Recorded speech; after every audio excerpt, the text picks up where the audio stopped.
Good evening. I'm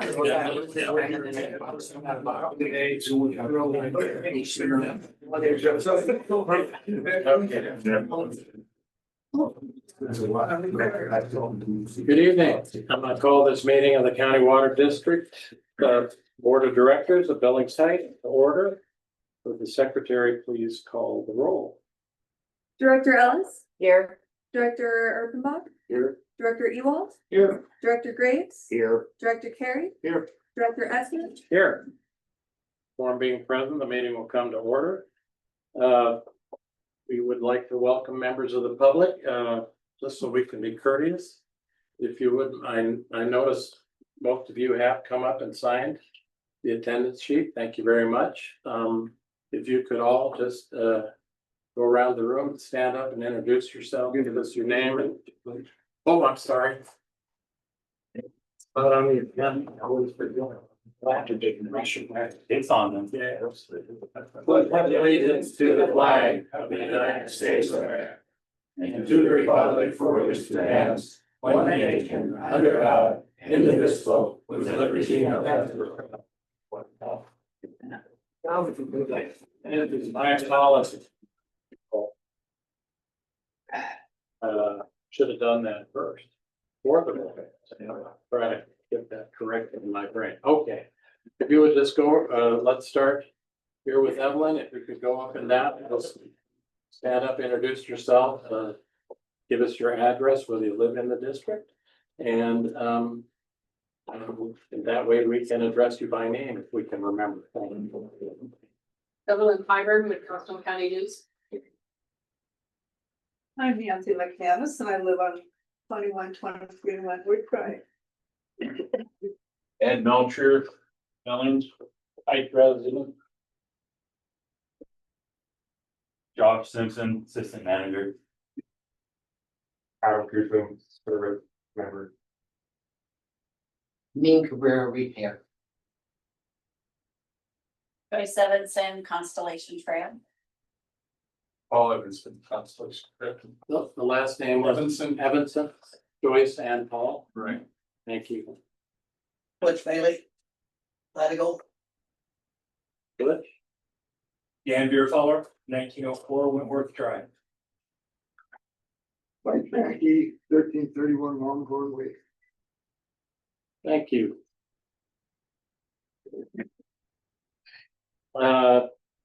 The first item on our agenda tonight is public comment on items that are not on the agenda.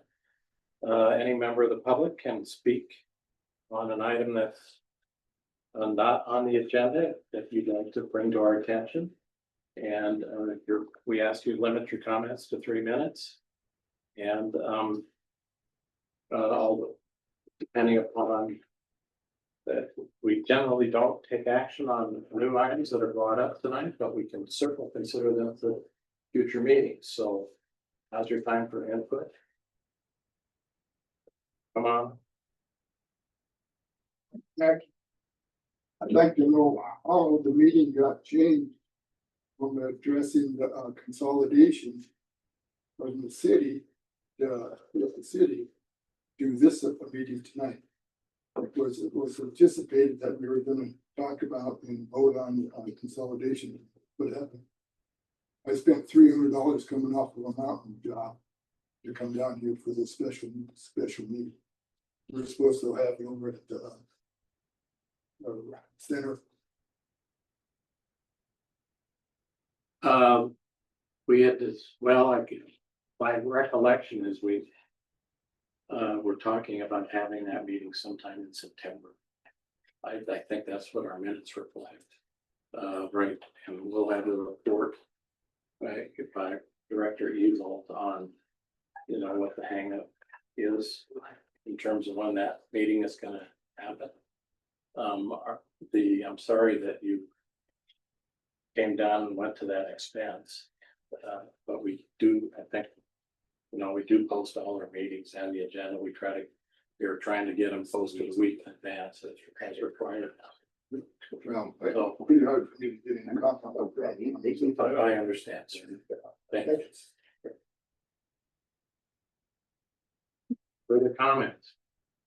Former Director Cabrera. Yeah, thank you.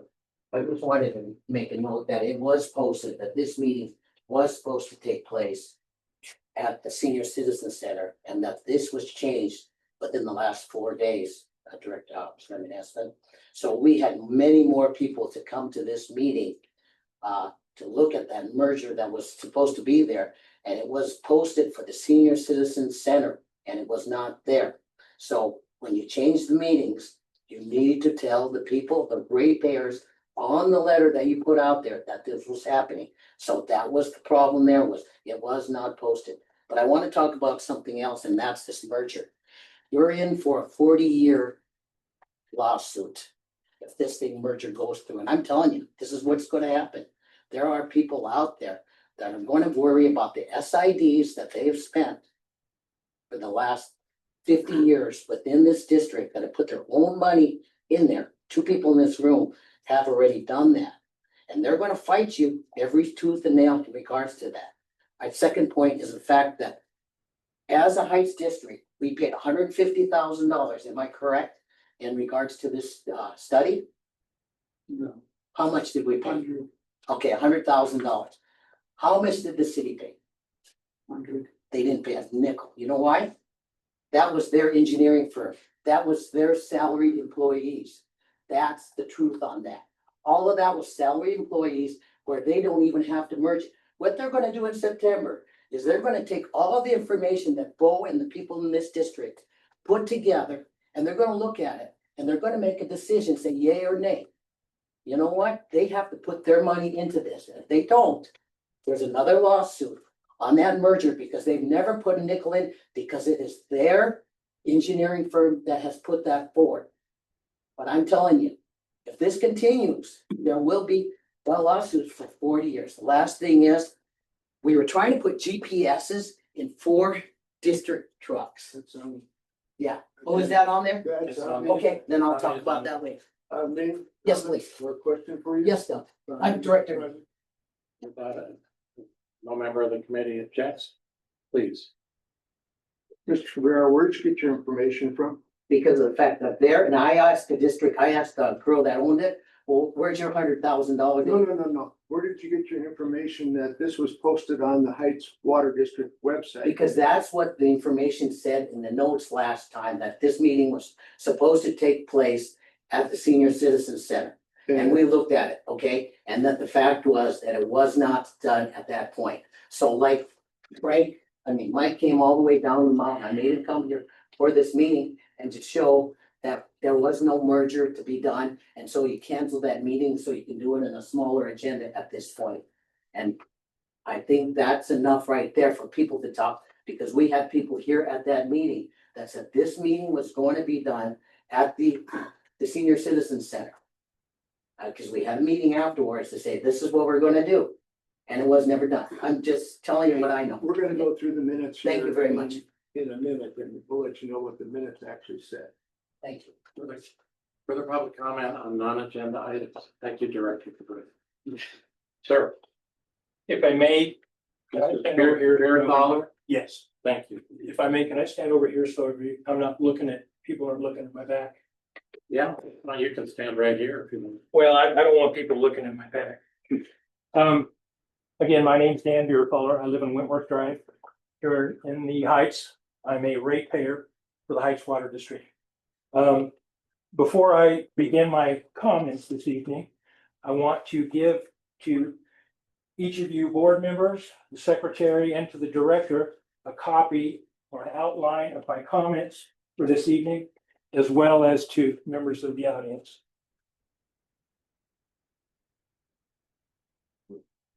Members of the Heights Water Board. We are here tonight as concerned residents and ratepayers of the Heights Water District to address the proposed consolidation of our water district with the city of Billings.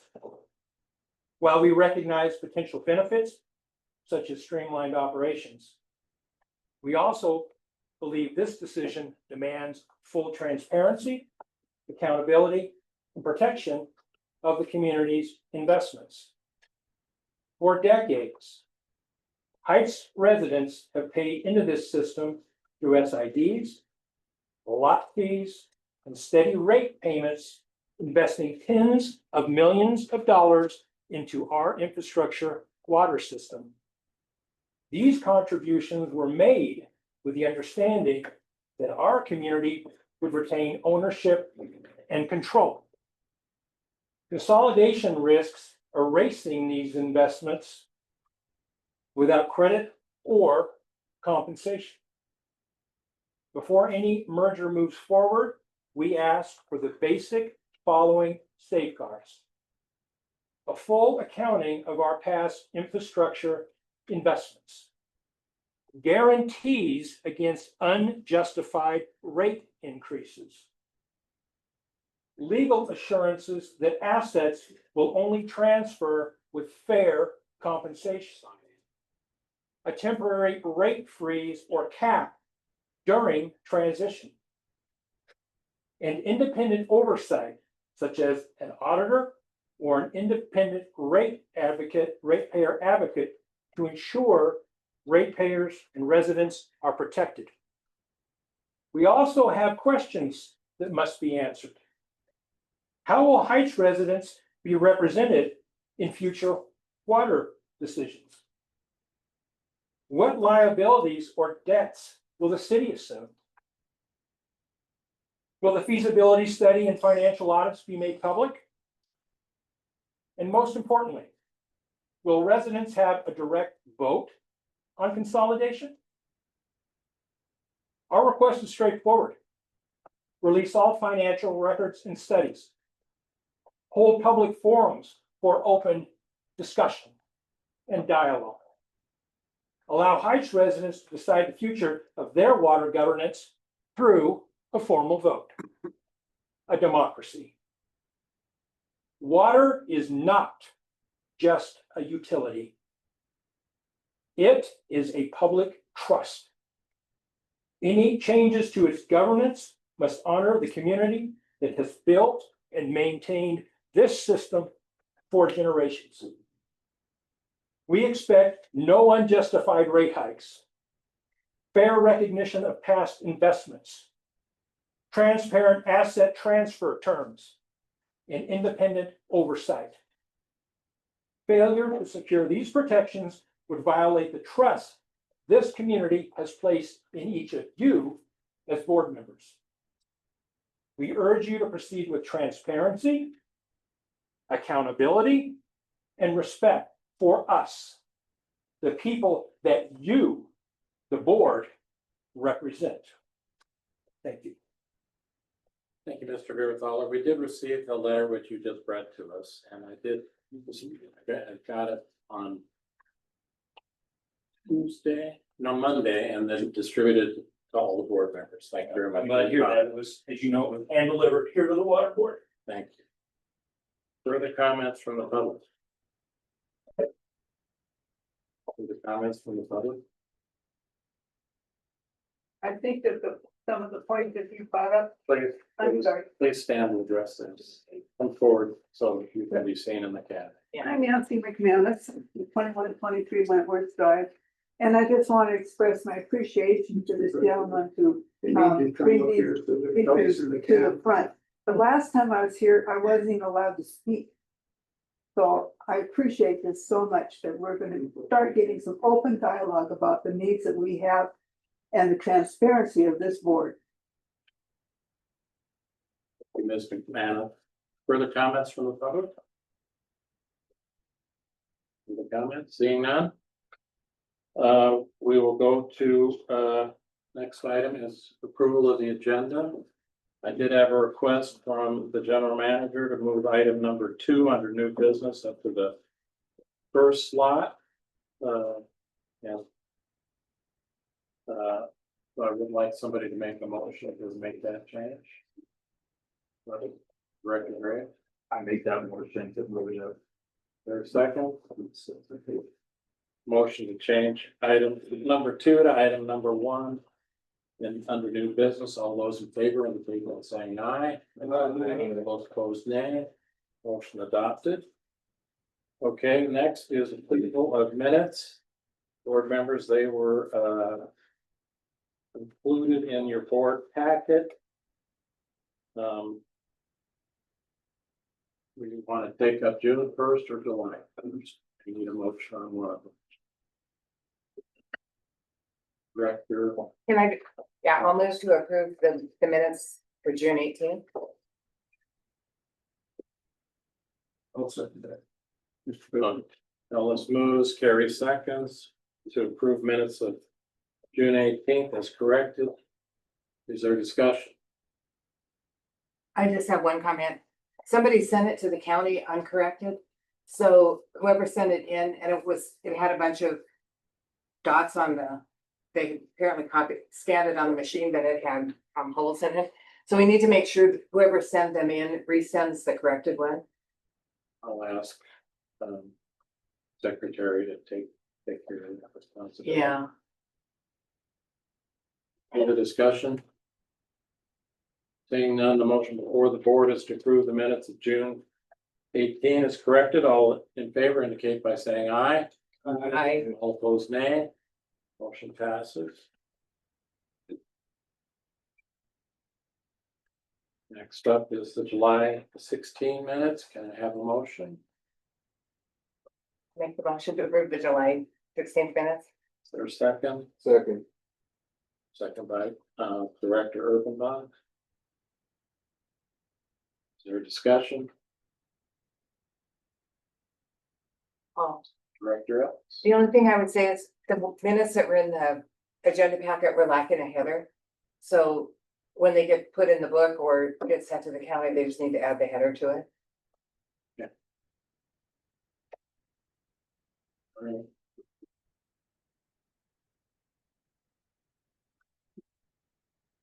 Further discussion?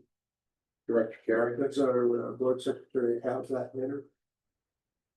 we'll make sure she gets it. Good question. Further discussion? Seeing none, all those, the motion before the board is to approve the minutes of the July 16 meeting. All those in favor indicate by saying aye. Aye. Those opposed, nay. Motion passed.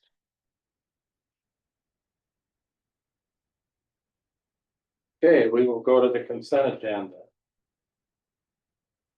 Members, all these pages were included, all these items were included in the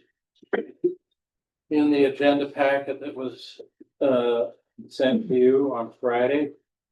Is there any requests for separation? Director Ellis. I have three. I'd like to separate the prepaid bills, the balance sheet, and the cycle. Would be items 1, 2, and 6. Any further requests for separation? Seeing none, I have a motion to adopt the balance of the consent agenda. Director, Make a motion, we approve the consent agenda excluding 1, 2, and 6. It would be 3, 4, 5, and 7. For approval. second, Second. moved by Ewald, second by Carrie, to pass the consent agenda excluding items 1, 2, and 6. Is there discussion? Seeing none, all in favor indicate by saying aye. Aye. Opposed, nay. Motion passes. Okay, let's take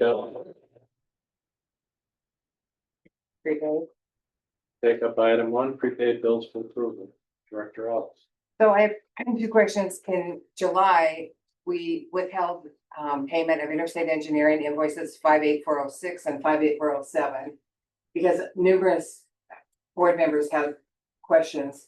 We were told that the general manager was negotiating a reduction in some of those charges, but we never saw a revised bill. And that the last one we saw from Susie, it still said those were being held.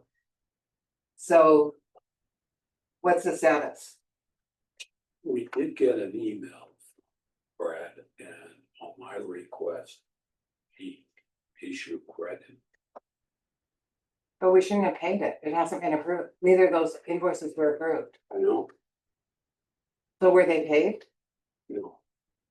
Well, I had asked that those that information be included in this month's agenda and it isn't, so. I guess the information needs to then move forward to September.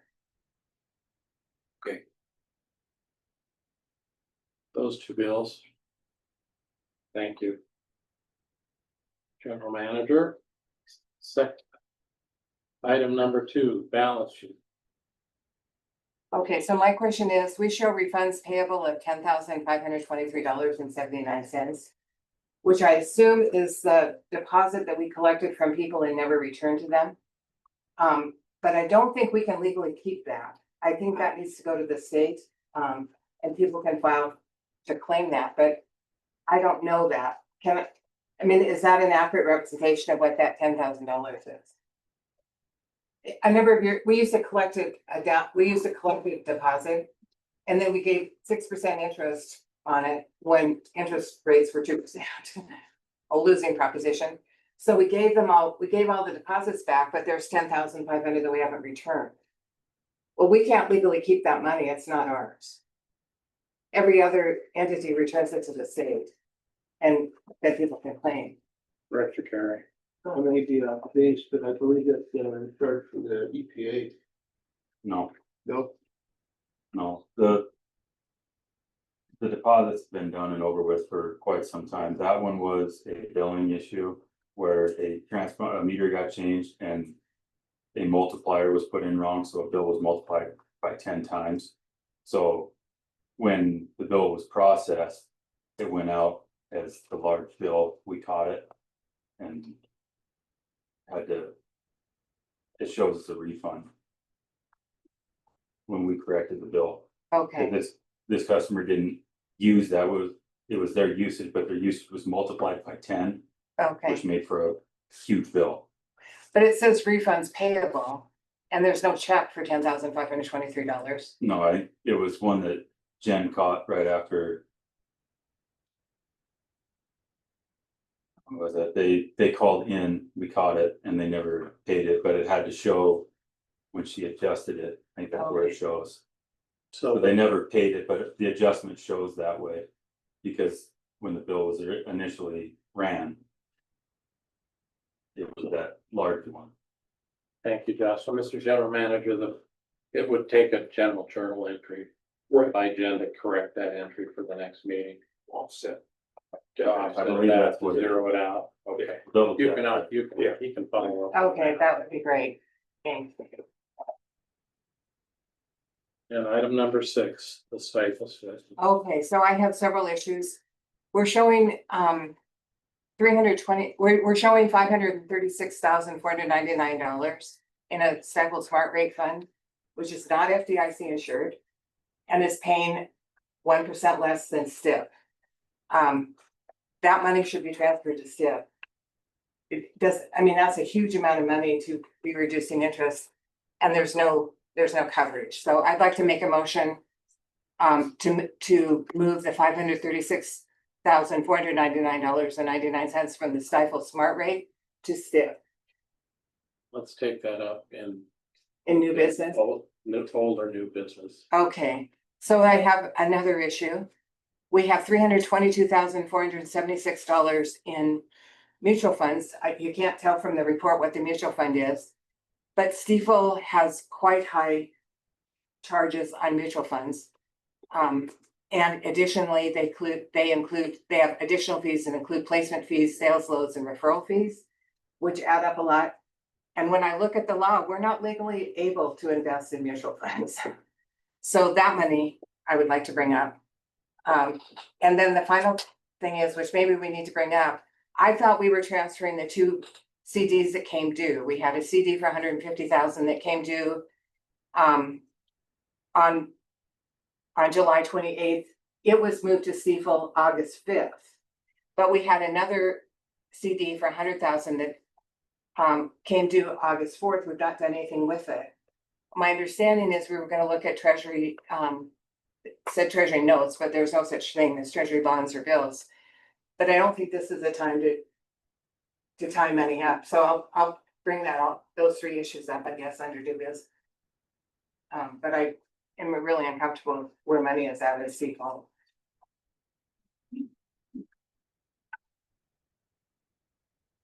Yeah. We need to dispose of these three items in some fashion, so Director Carey, I saw your hand. Yeah, I would move that we group item 1, item 2, and item 6. That's good. Your second, I second it. motion to approve items 1, 2, and 6 is submitted. Made by Carey, seconded by Graves, Director Eagle. Yeah, if they have a motion to move this number 6 to both business and new business. As suggested. You want to make a motion? Move 6 to I'll make a substitute motion to just approve 1 and 2. And then we'll have to get a motion to move that other one too. you can make it as part of this motion too. And to move number 6 to old business. Okay. Is there a second? I'll second. Okay, substitute motion by Ewald, seconded by Ellis, is to adopt 1 and 2 as presented, move number 6 to was it new business? Old business. All businesses, okay. Is there discussion? Seeing none, try a voice. All those in favor of the substitute motion indicate by saying aye. Aye. All opposed, nay. Motion passes. Okay, so at number 6, the full business. Now we will move to the general manager. Mr. Anderson. Thank you. Bill, it's Andrew on, can we? Yeah. He is. Andrew? Hold on.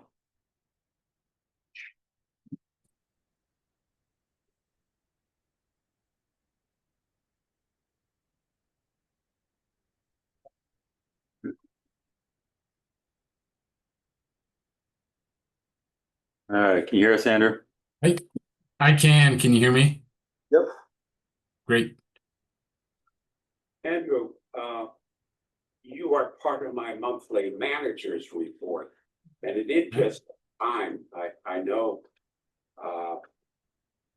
you are a busy man, and we have a group of people, board members, who are very interested in looking at your proposed program in tackling the city rate structure.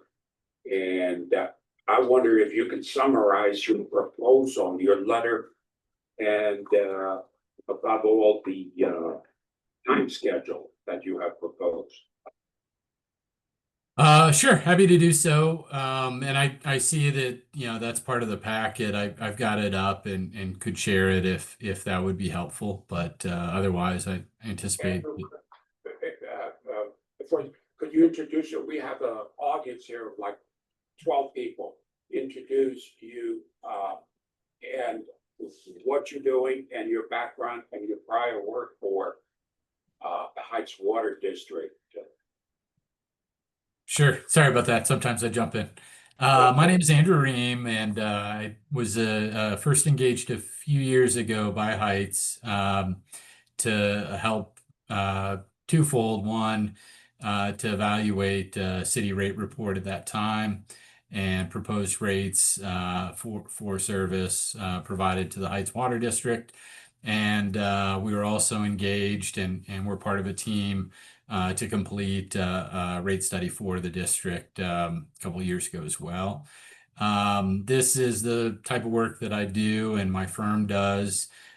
We focus and work primarily with municipal utilities as well as local governments, looking at rates, fees, financial planning, as well as management consulting, other types of consulting with data, cybersecurity, stormwater. So my background and my role typically is as we like to refer to them as the wet utilities. water, wastewater, and stormwater, and have been doing this type of consulting based in Denver for about 22 years. We were asked to, essentially what we were asked to do this spring is review proposed rates that the city had developed and their rate report, which is typically issued and updated every 2 years. Back in, I believe it was April, Bo had reached out after the new rate report was received and had requested that Raftellus review the report and attend a meeting in May with the city's rate consultant, and district staff to discuss the proposed rates that the city had developed that were set to go into effect July 1 of 2025, and then a second rate July 1 of 2026. So to back up a little bit, I talked about one of the initial valuations a few years ago, and then both as we were going through the overall rate study as well as during interim updates to the rates, my firm and I were engaged to help the district in discussions or evaluating the proposed rates. So this year it was a two systems and type of rate study that we'd been through before and we're familiar with. So we were pulled in and Bo, Josh, and I met with the city and the city's rate consultant back in May, and there was certainly some discussions, some back and forth as we had met with the city in kind of previous cycles, and certainly the district has been meeting with the city. So there was an exchange of questions and answers, and as you all know, City Council ultimately considered the proposed water rates and adopted those, and including adjusted rates for the district that went into effect July 1 of 2025, and then an increase that I believe is set to go into effect July 1 of 2026. And so as we had evaluated, and some of these questions and items that had come up before, but it was an update of the costs, the plan, demands, a full update of the rate report, and have some concerns with at least two of the components of the rate calculations for the district service. This was identified within an attachment or a letter that I believe I've got the page 56 of the packet, and I can certainly share that. So there's really two primary items that we're concerned about. One of them is the timing of when assets are booked and included in the rate calculation for Heights as well as other type of contract customers. And it seems like the city may be recognizing those and recovering those costs a little earlier than when they may be completed. And pretty significant increases with the facilities that the city is putting in place, water supply and treatment plant facilities. So that's the first one, and this is contrary or counter to the rate methodology that is in place for the district services when it comes to these type of facilities, and the point at which you can essentially start charging a rate of return or charging the annual decline in depreciation of the facilities proportionally to the different customers, including the Heights. So that's one of the concerning items. The second one is the how the peaking factors and the units of service are incorporated really in the second year, or in the proposed rates or adopted rates, I should say, that are set to go into effect July 1 of 2026. And without getting into all technical minutiae, it's distorting things a bit, and it's an incorrect, we feel, those my firm had few people look at it, well, a similar reaction that we understand, kind of the approach, but we believe what they're doing is incorrect and it's distorting how these units of service are being applied and ultimately how costs are being assigned to the different customers, including the Heights and particularly those customers that peak more. So with those two kind of concerns and issues, and we certainly discussed things with the city, and there's been some dialogue and some back and forth, but just given kind of the history, the city's moved forward and adopted the rates. And it's our recommendation that if the district doesn't accept those rates as they've been adopted, really our kind of remaining route is to continue and formally initiate a clause within the contract between the two parties that's a binding arbitration, kind of set of steps, if you will, that are pretty well developed and overall, kind of the maximum with the days once it gets initiated is, from what I've calculated, is about a 110-day process. If kind of each of the pieces go, to the maximum length from when things are started or initiated, and that first step of selecting both parties agreeing to independent arbiter to lead this, somebody that's a rate consultant, and there's some parameters around that. But basically that would initiate the process that would culminate with a decision from the arbiter mid-December. And certainly could be done more quickly if some of the steps don't take as long. But it's that rough 3 to 4 month process.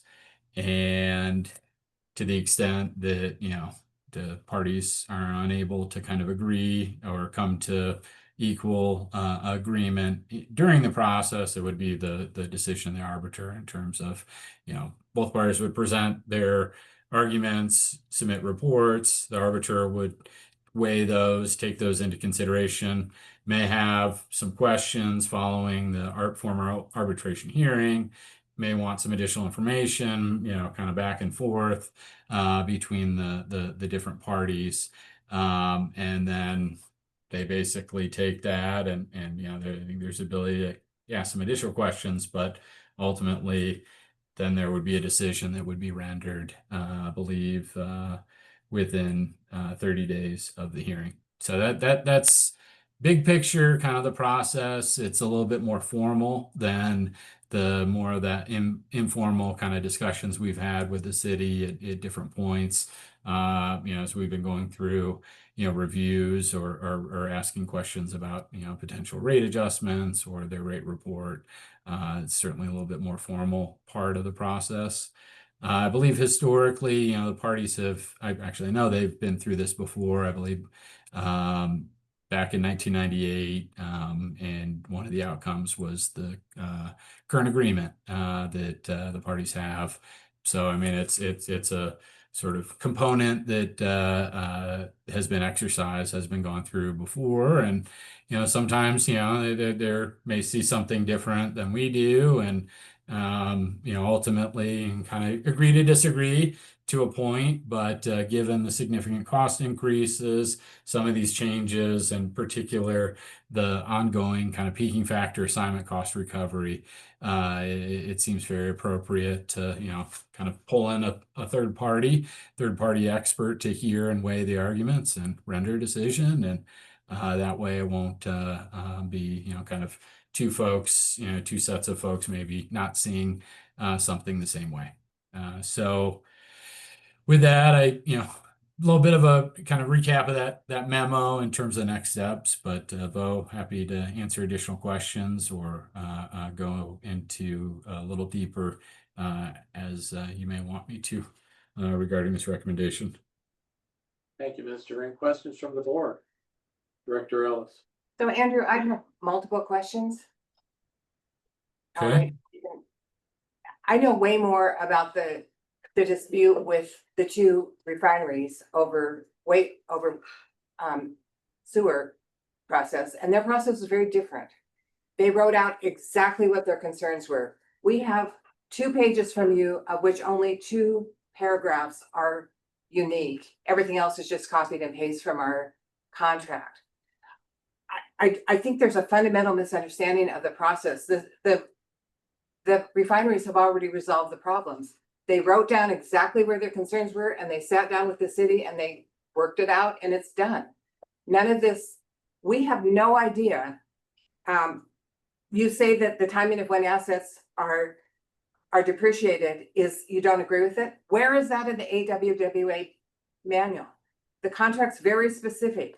Now, Jennifer believes that they're allowed to depreciate on the year that the project is finished. You do not. I'm not gonna support anything unless you tell us where in the manual does it say that they can't do it until it's complete. Secondly, on peaking hours, my understanding is there's 3, and peaking hours was the same dispute that the refineries had, and they've resolved it. They resolved it in less than 2 weeks. My understanding is there's multiple ways to compute peaking hours. So I don't understand why you don't write a memo that's complete, that references the AWWA manual, and then sit down with the city. It's ridiculous. You've already got a contract for $57,000, $17,000 on the first contract, $40,000 on the second, and we've seen 2 paragraphs from you. I mean, where is it in the manuals? Have you found it? Can you give it to us? Yeah, it's the utility approach. I could give you the whole chapter. You can read it yourself if you want to.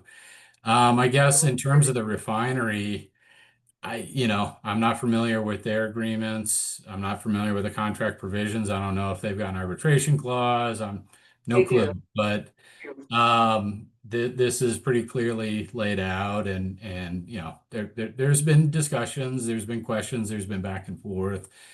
We've certainly brought this up before. And that's one of the reasons why we're recommending, and within the process, that's where you submit your arguments. It's not necessarily something that needs to be sort of aired at a board meeting or kind of now. I mean, that's this binding arbitration is set up for the 2 different sets of experts to basically say, hey, sky is blue, this is why we see it's blue. And they're like, no, sky's purple. This is why we see it's purple. And the third party takes that information. They understand the M1 manual. They're, typically a practitioner, and, having done similar things. And so with that kind of technical expert, independent, they're able to take both arguments independently. They don't have an outcome. They're not, one way or the other. And that's one of the reasons why contracts like this have this provision is, when you get to that point where, maybe different parties, disagree on the outcome, that there's a process to arbitrate and ultimately come with a decision.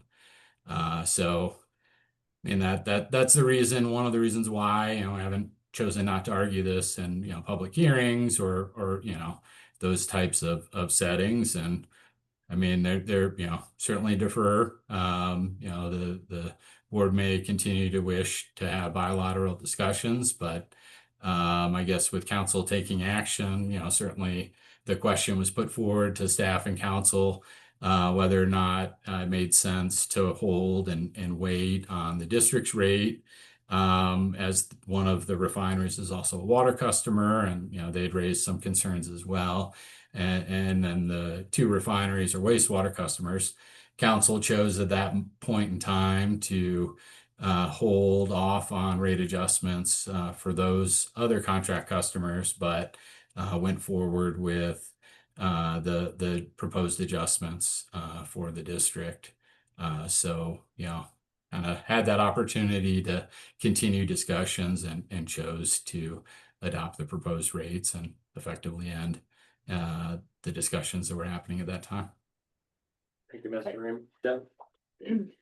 General Manager Anderson wish to be recognized. Yes, Brent Ellis, I contacted Jennifer DeRay early on regarding the wastewater customers. See if we can get thrown into that bucket. Wastewater and clean water is different. So we are covered under AWWA M1. The mythology on their component is totally different. I So- understand that, but they solved the problem openly and publicly. People solve problems every day of the week, okay? That's not what we're talking about. I'm just trying to give you the facts on how things are done. I have the M1 book here. I can get you, I have 2 copies. I give it to you. And it gives you a lot of leeway. But I just want to make sure that you know that we tried to get in on the wastewater side. And I went to the council meeting where they had their attorney address the issue with the city council. And we were excluded. It's a totally different methodology. I have a question for Mr. Ream. Mr. Ream, if, that seems like the timing element would be fairly straightforward and you probably already got all that data prepared. In terms of answering that allocation question, how much money are we gonna have to spend with you to develop that information so you can provide it to the third-party arbitrator? Some of the report from the city's rate consultant is a little confusing at spots and it leaves a couple things out. So there's a little reverse engineering to do, but we largely have the information and assigning and developing, the separate calculations, we would go through and basically take the data and treat it as if, we were doing the study and apply it the way that we think is, the appropriate way to do it and have the justification, the precedent, the backup. And there's quite a bit of that on this type of an issue. Peaking factors are something that are often, can be disputed. So doing the calculation and running the numbers isn't as significant level of effort, but it's a little bit more formal in terms of, reports and then reviewing their experts report.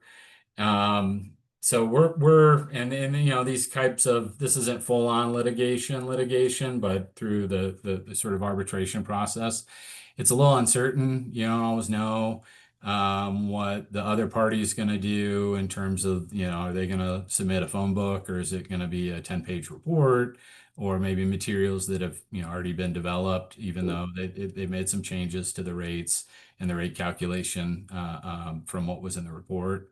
So including, attending the hearing, answering the questions, the work before that in terms of those calculations, documenting the report that goes to the arbiter, and these kind of 3 phases, if you will, as well as, any kind of potential follow-up questions.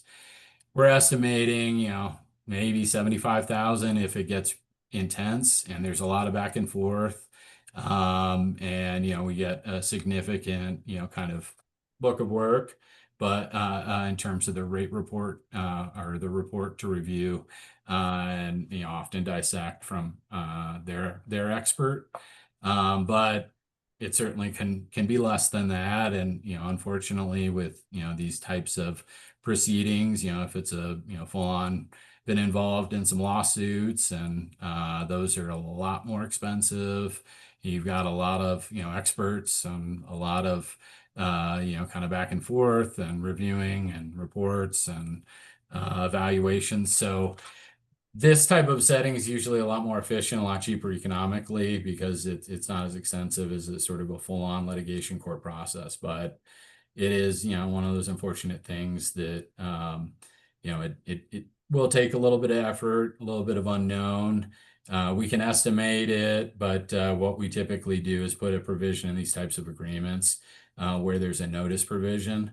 Either through phases that, we get to this milestone or we get to the public hearing, this keys up another step, or we just provide a notice like when we get to 50%, there's sort of a confirmation of, hey, keep going, if you will, or an adjustment. So that's where it can be a little tricky, like the 75 is a big number. And we may not get there if we don't, we don't bill against it. It's based on the time and materials for the work and the effort, but it can take some time and it's hard to estimate fully. So Thank you. Now- Anybody from the board, Go ahead. I'm sorry. Director Evil. Thank you, Mr. President. We need to move things along, Mr. Rain, because we've got a long agenda ahead of us, so try to keep your answers brief. Mr. Ream, it was just 2 years ago, wasn't it? You did a complete rate study for us. Yes. Okay, so I can understand where you might have to do a little bit more work on number one, but number two, there should be a lot of repetition from that 2-year-old rate study. This is all old stuff. It was all should have been covered in the rate study 2 years ago on number two. Well, the numbers are the city's numbers. It's not the district assets or facilities. I mean, there's a small extent in terms of the district billing data, but it's a more recent period than what we evaluated during the rate study. It's last year's data. And then in terms of, doing the city's rate calculation for them, that involves their assets and, all the things that are in their report in April. So there really isn't much that we can use from the rate study we completed for the district. I'm talking about the max hour and max day and all that stuff. That didn't change from 2 years ago. How they figure it, it's the same way. So that you should have all that down because you did a complete rate study 2 years ago. You shouldn't have to pay twice for the same study. But the city updated it. It's different than it was 2 years ago. And with the second year and they're modifying how the approach and the methodology is being applied with the new treatment plant capacity coming on. So again, these are new things and, it's new because that major investment is in the second year. And so how they're applying the P factor. I appreciate what you're saying. There's certainly familiarity, we're not coming at it new. We do have district information that we can rely on, but city assets, CIP, all that in terms of their rate report changes and it's different, every 2 years or every year when they update things. So there is certainly, some levels of new information that we're going through and dissecting. Further questions from the board? I'll return to Director Ellis. So I know what your contracts are, that you have contracts for 57,000. How much, but we haven't seen those bills. How much have you billed the district so far? Or what do we currently owe you for the 2 years that we've seen? Well, and I'm not really sure where, the number you reference. I don't know if, how far back the 40,000 goes. But the current project that we were engaged to complete, really just kind of the meeting and reviewing the rate report and back and forth with the city. That was double check. I think it was 17,000, and it was just the one. And we billed, the services have largely been completed as it was narrowly defined as attending the meeting, reviewing the rate report, and the back and forth with the city. So I believe we billed much of that through our last invoice that was submitted. I want to say in July. I'm looking at we had submitted about the full $16,000. So I was off. It wasn't 17, it was 16. And that was the work that was completed this year. So nothing of the second agreement has been billed. Yeah, there isn't a second agreement. That goes back a couple years ago, I believe. If No, it goes back, it follows the first agreement. Then the board authorized an additional 40, but apparently you don't know about it, so. Okay. I haven't opened the contract or whatnot. We haven't billed anything against it. So I thought you were talking about the one from like 3 or 4 years ago. No, from 3 or 4 months ago. Further questions from the board? Seeing none, thank you, Mr. Rain. I don't think we'll need to keep him for the discussion. Thank you very much, Andrew. Sure, thank you. Okay, we'll return to the general manager's report. Mr. Anderson. So, when we're talking about 16,000, 18,000, the ratepayers should know if we are not successful, you will be paying $1.8 million more over the next 2 years. So 10,000 here, 15,000 here. What are we trying to do? We're trying to reset the rate, okay? So number one is to reduce that $1.8 million for the same amount of water that we're using, right? 1.8 million. So what's important here, obviously that amount, we try to chew it down. But if we're successful, it becomes an annuity, which means that it's continue the rate calculations down, the methodology will continue. So that's very important for you to consider hiring Andrew. We're not doing that because he's cheap or anything. We are fighting for our life, okay? Go any further questions on the managers report, pages 34 to 51? I do have a lot of questions. So, okay, Try to pick up the three best ones. okay, We so got a lot of work we need to Yeah. get through fast. so the first one I'd like to comment on is you mentioned that despite having our 12.2% rate increase in July, we still made more money than we were billed. Our rate increase is 12.5. That's what the charts show. It's what the resolution shows. So resolution 2725 shows that our rate increase was 12. So that should be accurate and corrected.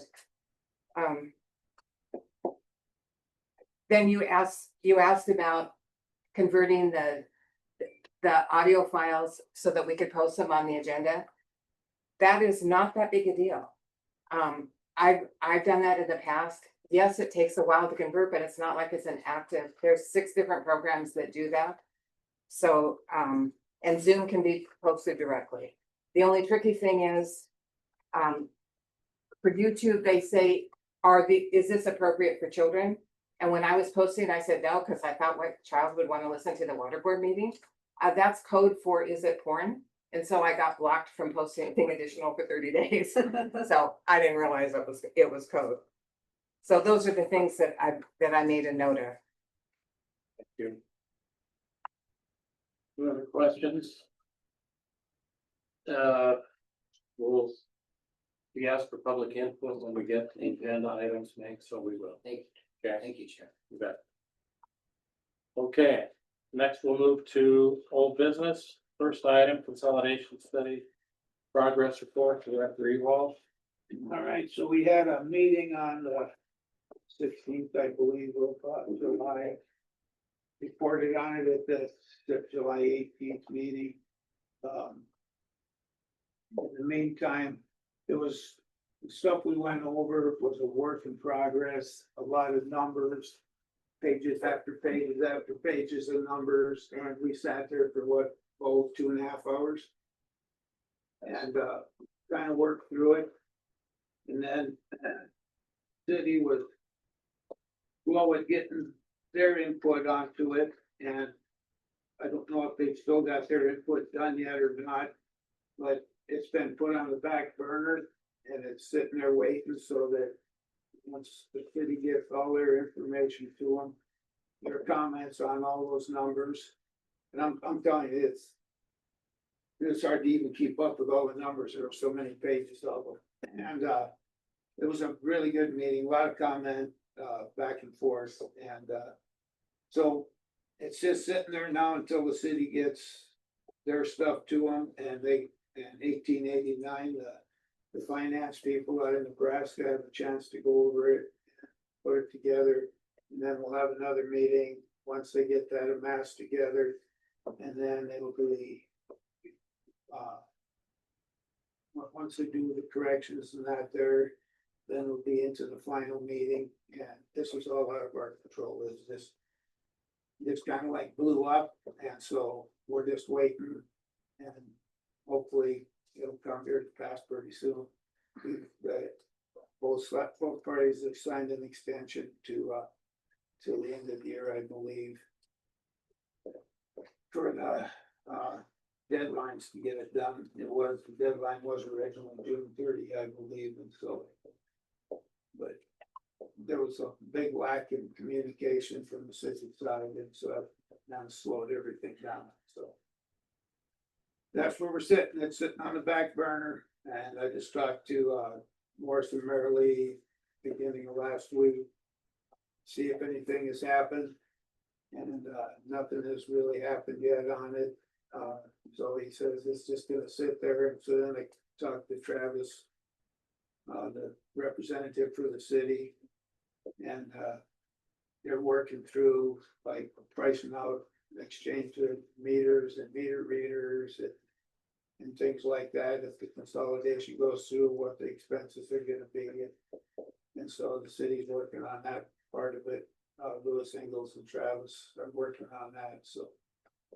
That's pretty much what we're doing. We're just sitting and waiting now, and we'll see what comes. Is that kind of the way you read it?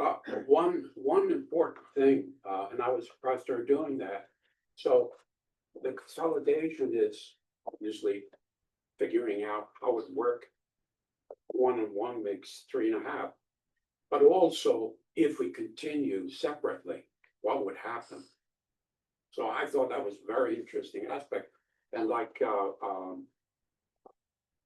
Director Assman said, that from this meeting, right or wrong or indifferent, I think we can learn something from it and benefit from it. And I believe we have somewhat done that already.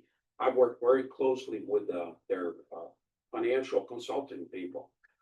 And they asked for a lot of information I didn't know we had. And we have made a lot of different reports. So interesting departure. So alone, stand alone, each party or together. Thank you, Paul. Next, we'll move to the report from the general manager on the capital equipment replacement policy. But I'd like to include in Director Carey, because we worked together on this. And it was based on actually your input, Director Esmond, on what the city are doing. And it's very interesting. Obviously, Miracle, you look at the age and miles, but backhoe, pumps, air compressor, and that sort of thing. And they had defined all those. And we are 99% following their outline. We cut a number of items out, equipment that we do not have or probably never have. And we summarized it, made it very simple. And that is shown on that schedule is shown on page 54. The proposed resolution or policy on page 52. Thank you. Next up is report of the committee on to study the use of a GPS system to monitor the district equipment. Director Evesham. Can I ask a question? Yes, sir. Are we gonna vote on this policy for the capital? Yeah, that's gonna be a new business. That's later on. That's later on in new business. Oh. It's item number 2. Okay, so At the this point. GPS study, Pam, and I were on that committee along with Bo. And Pam and I spent 2 hours plus talking. We came up with 4 different companies. Let's see, we got Precise and One Step, Verizon Connect, and Samsara. And we called each one of them and talked to them on the phone and asked them a million questions, and they gave us definite answers. There's good and bad, but we decided that Samsara probably provided the most for us. They store everything, it's unlimited. We don't buy the equipment, but you need to sign a 3 to 5 year contract. There's a outfit down off of Maloney Lane area. And I went to see them because I thought that they actually sold GPS equipment, but they said, no, we just install it. And that is where we learned about Samsara. They told us that, the guy told me, goes, if you're looking for good GPS equipment, I recommend Samsara. And so Pam had these other three, and so we added that Samsara to it, and they just came out ahead above the rest of them, and so that's, we got together with Bo, we took all our comments and everything in, sat down with Bo, and we kind of decided that that's the one we would be going with if we decide to go that. Thank you. Any questions? How much?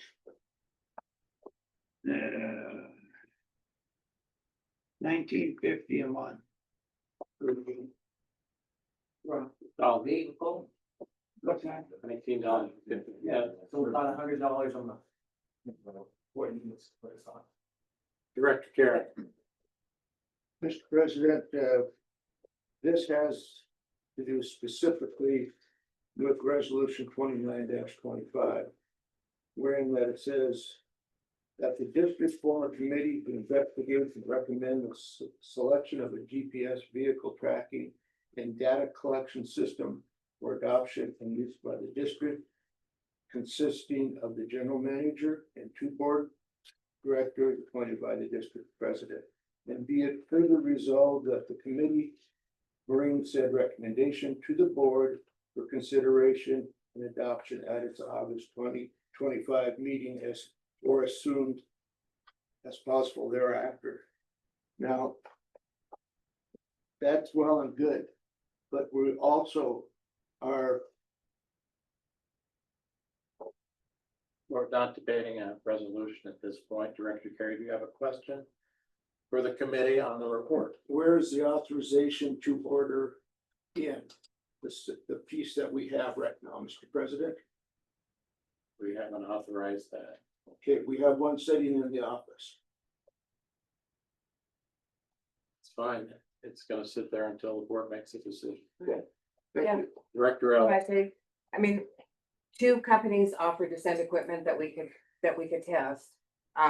And so, and we said yes to Samsara, but then we chose not to test it. I mean, the world doesn't end if there was no cost. Further questions for the committee? Seeing none, let's go to item number. I have a question. How much is the Director, equipment? please just raise your hand if you want to be recognized. Thank you. Director Grace. How much is equipment costing up front? And then you're paying $10, almost $11 a month for your piece? That's the, So, okay, I'm talking. total cost is $19.50 equipment Yeah, included, okay. but that's why you signed the 3 to 5 year contract. So overall, multiply that by. Right, yeah. Okay. Director L. so the total for 10 vehicles plus if we put a GPS on the backhoe with a camera, because Frank thought that was it, would be $2,736 a year. And that was much less expensive than the others. And there's a lot more, it's a lot easier to function. They have a public sector arm. And they're much more responsive than the other companies that we talked to. Thank you. Further questions from the board? On the report, seeing none, we'll go to item number 3. For item number 4. Report of the committee to study the use of preferred provider plan, Director Lichtenberg. The committee has not met yet, but we've been gathering information on the existing plans so we can better understand it.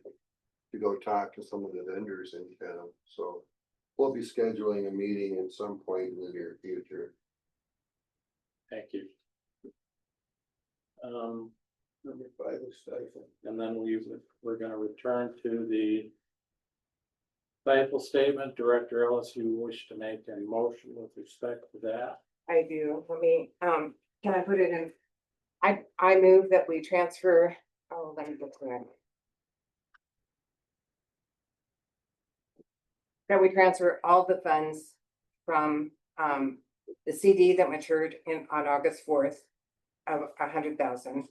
All the money from the mutual fund, which is $322,476.84, and all the money from the Stifel Smart Rate, which is $536,499.99 to STIP.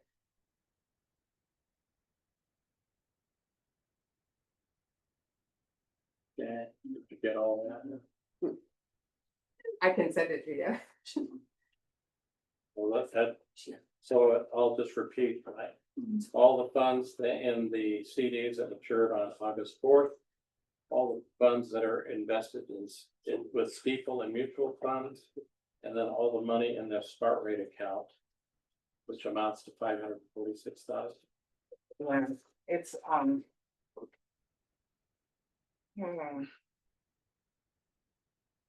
And it takes me a while to find it again. But it's 546,000 and something, To this, and to the it's, STIP account. yeah, it's paying significantly less than STIP. And it's not. Let's see if we get That's not correct. Let's see if we get a second before we go to discussion. Is there a second? Second. Second by Director Urbanbach, discussion. Director Carey. Chairman, I believe that $500,000 is monthly expenses. That's where that money goes.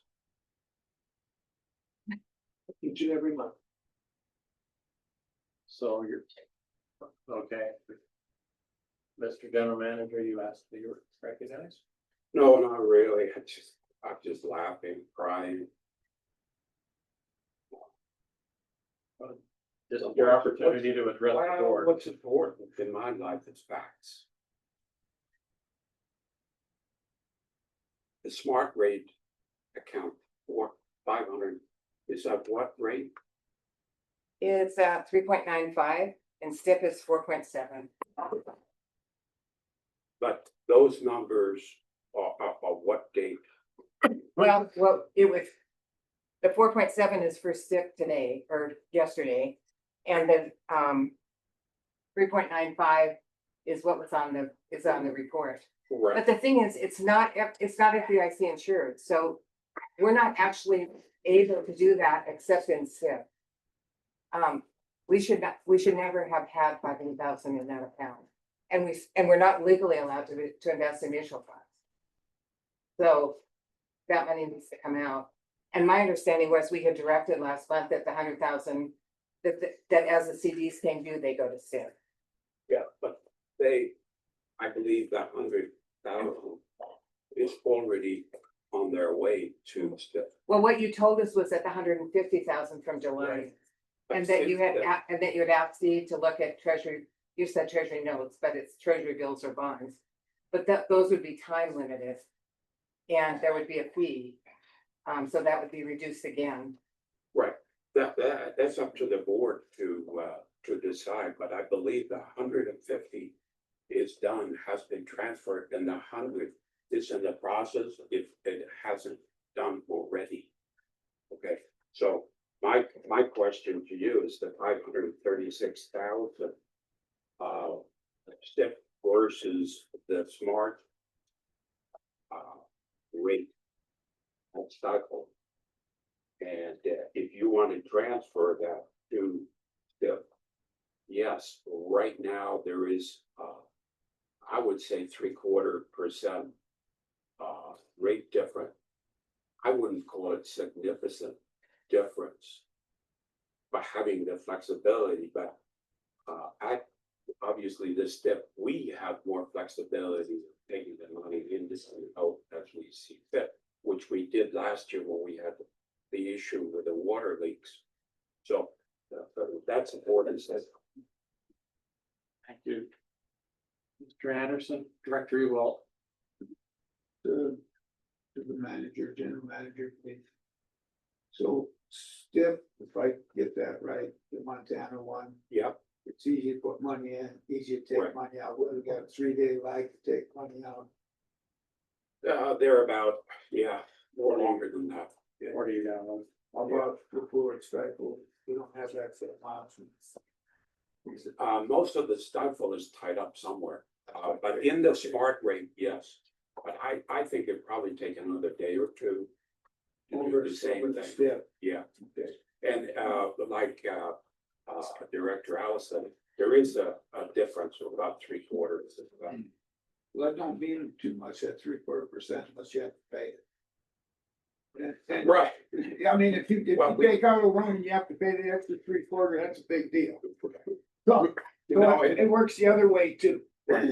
absolutely. And those rates, my point is that those rates changes. They- Further discussion on the motion, which is before us. Okay, see, Director, you all, Can I make an amendment to that motion? After what there would be a, general manager was saying that there's 100,000 or something going already and another 100,000 on the way.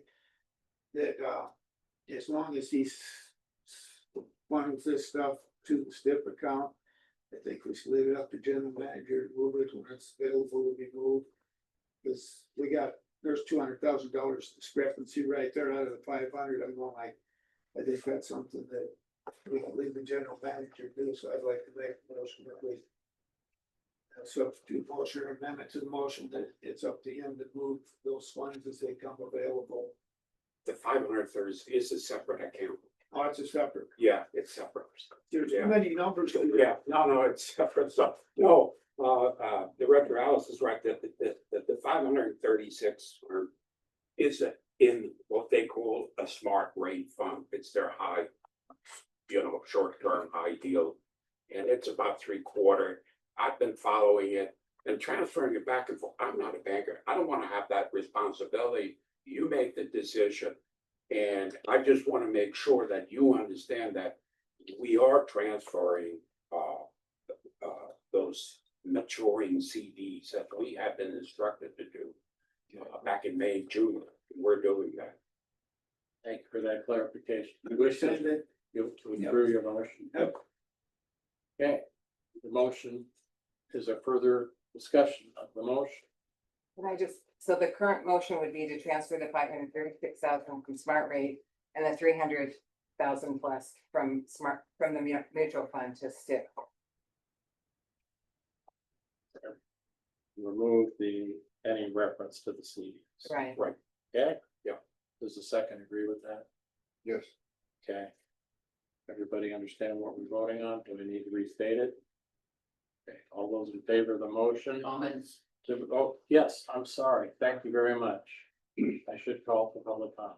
I was on the board in May, and we talked about the $536,000 as a checking account. We have huge amounts of bills that we have to pay all at once.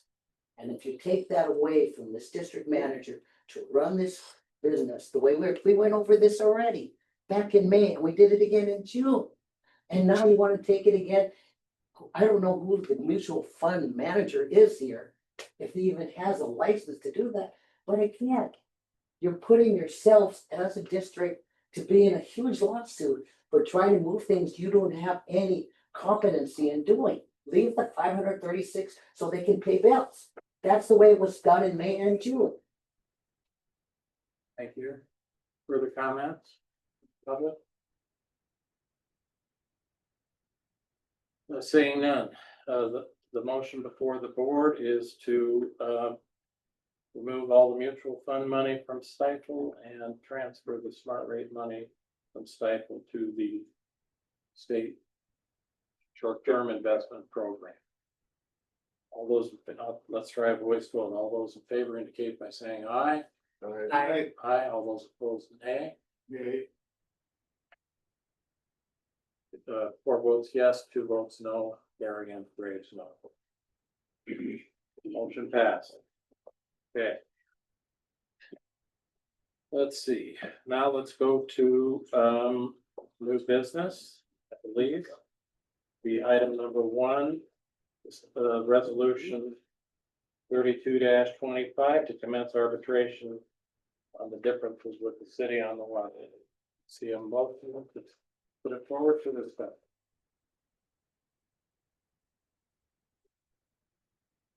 Anybody wish to move the resolution? Director Jerry? I will move the motion. Yes. Would be resolution 32-25. Yes. Is there a second?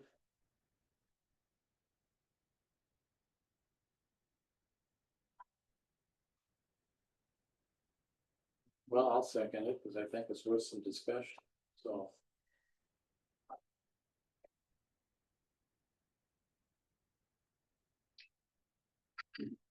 Director Carey. Mr. Chairman, I really don't think board as a whole is smart enough in the utility law to argue this case by ourselves. I do believe somebody that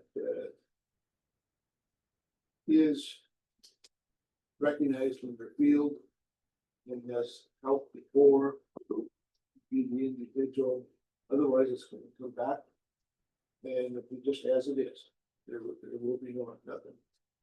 So I really do believe that it's for the betterment of the district, that we have a professional. And we pay that professional to fight for us. Thank you. Further discussion from the floor. Director Ellis. I'm gonna vote no. I think there's still a fundamental misunderstanding about, we're not gonna talk about this in public because it's gotta be in private. That's against the law. That we have open record laws. This is, and to me, the two refineries were able to do it by putting out their concerns in public and sitting down, and we've not followed, because it's more than the 75,000. The arbitrators cost a fortune. And you just antagonize people when you've made no effort to actually solve it face to face. There's no response about where is it in the manual. Don't give me the manual, show me where you disagree. But he won't do that because we want to keep it confidential. Sure, that is out of order. She's It's my expressing her opinion. opinion. Right, So, right against our general manager. I thought we determined that we were not gonna. I think I interpreted her comments as directed at Mr. Reen, not against the gentleman. You. Okay, Further discussion. guess I'm way off base. Director Ewald. Thank you, Mr. President. I still have reservations about. You have to tell us, like I said, they did a study, full study 2 years ago. And once we started questioning it, they go, well, yeah, maybe we could get off with it, so. We had a group set up and we had like 4 different, or 5 different sets of rates. That we studied and looked over and that, and it goes, well, yeah, this one's okay, and this one's okay, but none of them followed his rates, and so I'm going like. I don't know, I just, if it was me hiring for something for myself, I wouldn't hire. Director Urbanbach. I'm just wondering again, just for clarification, what's the cost associated with this? 75. Yeah, Is that? I believe he quoted us up to 75. That would be on top of the 16 to 17 we've already paid. But that doesn't include the arbitrator. Correct, we're not, yeah, that was the fee to him, and the fee, what our share of the arbitrator's cost is set by the contract. That a previous board interviewed, so. Any questions from the board? Comments from the public? I had a question. Come on up. So what I'm hearing, Please come up. And I'm So you can be seen on the camera. I'm not familiar with all the specifics of this issue, but what I'm hearing from the board is that, that you have this private entity, the experts. And I understand wanting to rely on the experts. You all have enough to do without becoming that expert. So I understand the need to rely on them and make it a good investment, but clearly there's some concerns by the board about this entity. My question is, are there other options? Are there other professional services out there that the board could look into? If we're not happy with them, but we maybe can all agree we need something like that, is there an alternative? That was my own question. Mr. Cabrera. Yes, I'm Please correct. approach this. Well, I've been on this board for 4 years. And if we would have done what Raftellus did in the very beginning, ladies and gentlemen, very beginning, 8 months ago, rather than hem haw over what they wanted to do for rates. And these experts up here thought they knew better than what Ralph Tellis told you. And in the long run, guess what? We lost that 8 months of revenue that could have been done with this over them not coming down with the rates done. So, you know, if you go to a doctor and he tells you you need a new knee, you don't go down to the chiropractor and say, you know what, sir, I want your opinion better because you manipulate the knee. Okay, that's the best way I think about it, is the fact that we keep delaying everything that's out there when they would have done it immediately and got that done, we would have been a much better office than what we are now. So my point is let the director, let Ralph Tellis do their job. Stop interfering and pretending that you guys are professional.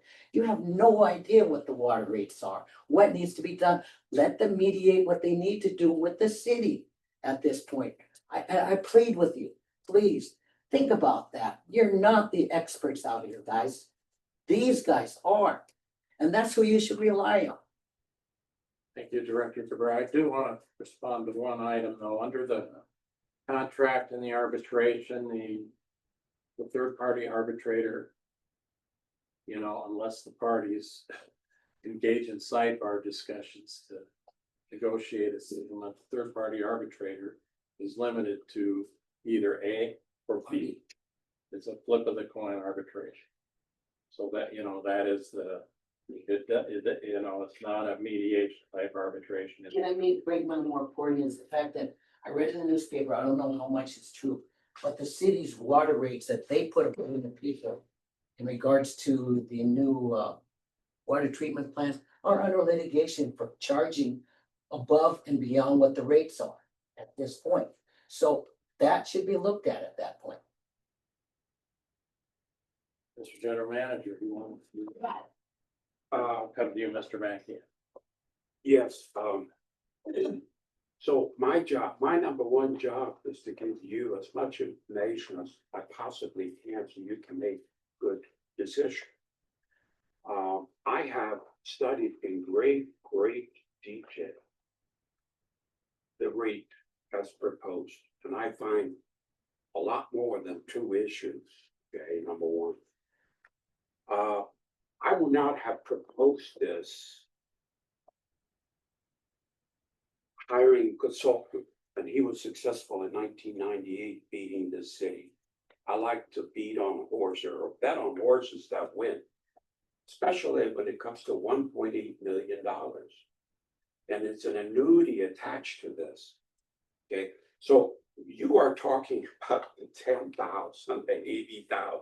I'm talking about $1.8 million over 2 years. Okay. And if we are not successful, the future of our water district is in limbo. I mean, I just want to make it perfectly clear. That's why I'm proposing to hire. Do I love Ralph Tellis, Andrew? No. He's a boring guy. He just goes on and on, but he knows his shit, okay? He knows his stuff. He knows the M1 AWW. I read it for 15 different times. It's very confusing, a lot of leeways. I have sat down with Jennifer and Debbie with Andrew, and they have made it perfectly clear. They're not going to move. They are not going to move on the rates. We have one option, and that is hire Andrew to get this right. In the meanwhile, I don't care what you think about Andrew. I want to win. Thank you, Mr. Mackey. Just addressing what one of the board members said, that all this numbers and figures coming in on the negotiation, he doesn't understand, you know, there's too much coming in. Well, that's why that we pay it out like that, because he understands that. Otherwise, you're out here guessing, and we don't want to guess at this place. Too much on the line. Thank you, Mr. Mackey. Further comments from the public? Seeing none, any more discussion from the board? I'm gonna offer mine. I don't believe in throwing good money after bad. But, you know, I do think there was a lot of money at stake here, and I agree with the general manager in terms of it may be a slim shot, but it's the only one we got at this point, so I'm gonna support the motion, so.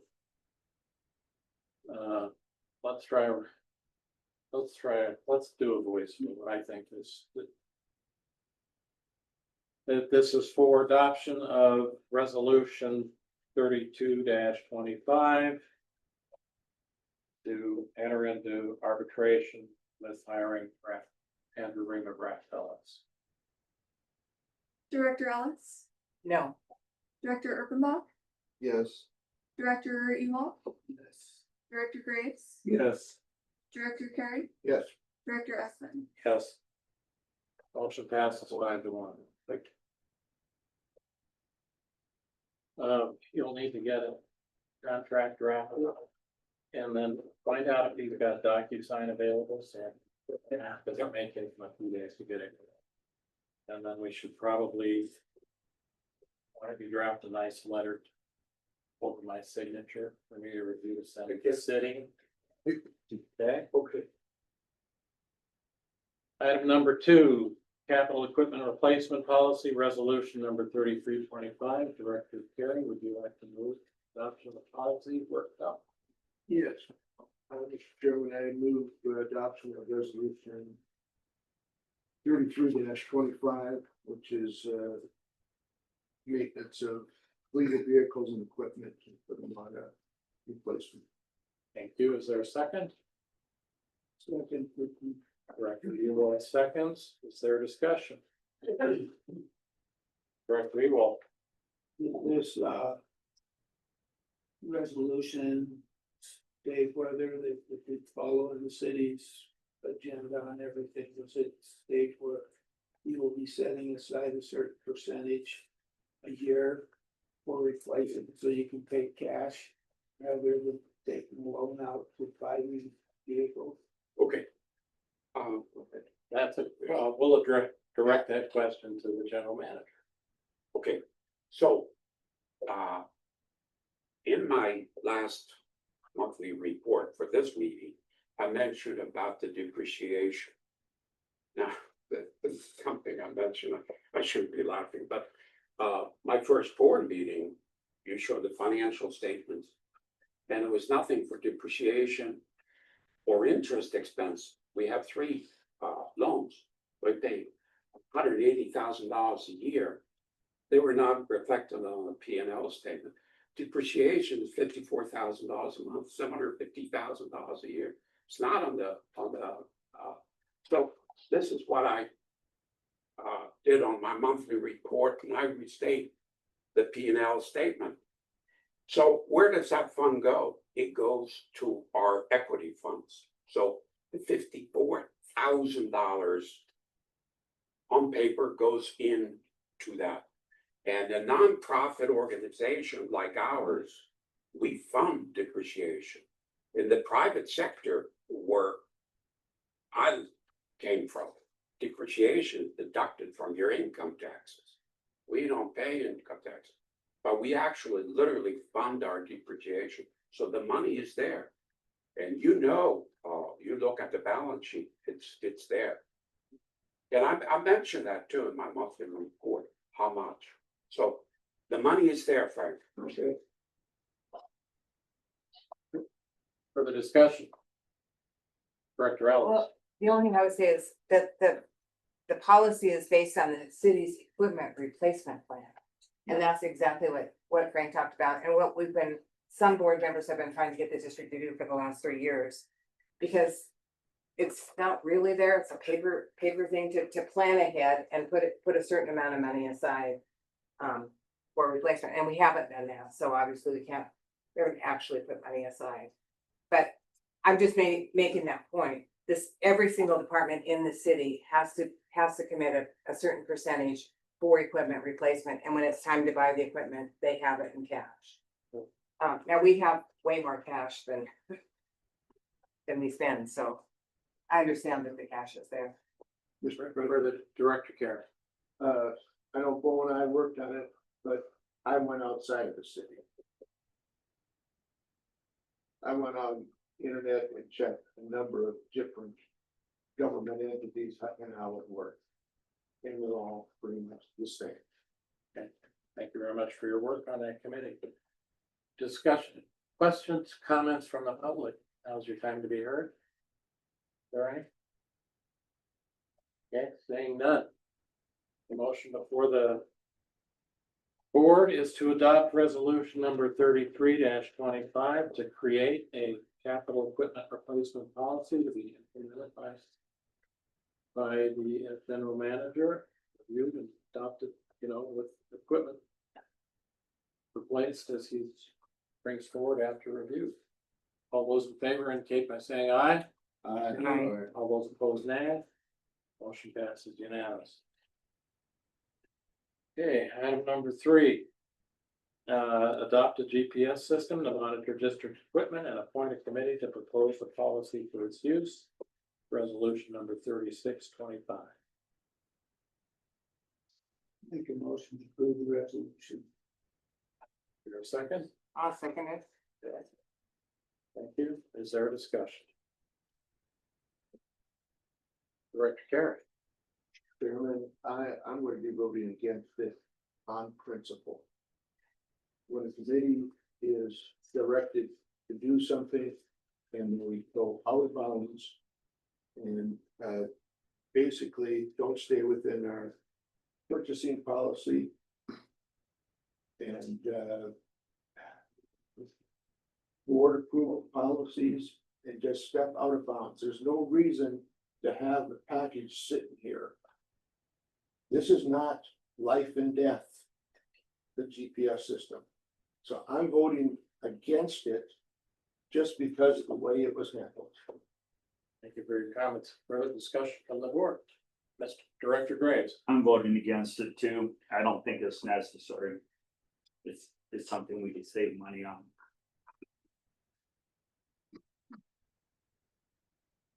Director Anderson. Once again, Excuse me, General Manager. yeah, no problem.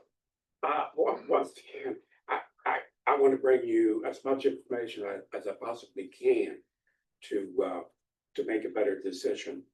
And Director Alice and Frank did a great job. I'm familiar with the equipment you recommend. And Director Alice recognized that there was some fluke in how it was done, but the end, we're after the end result.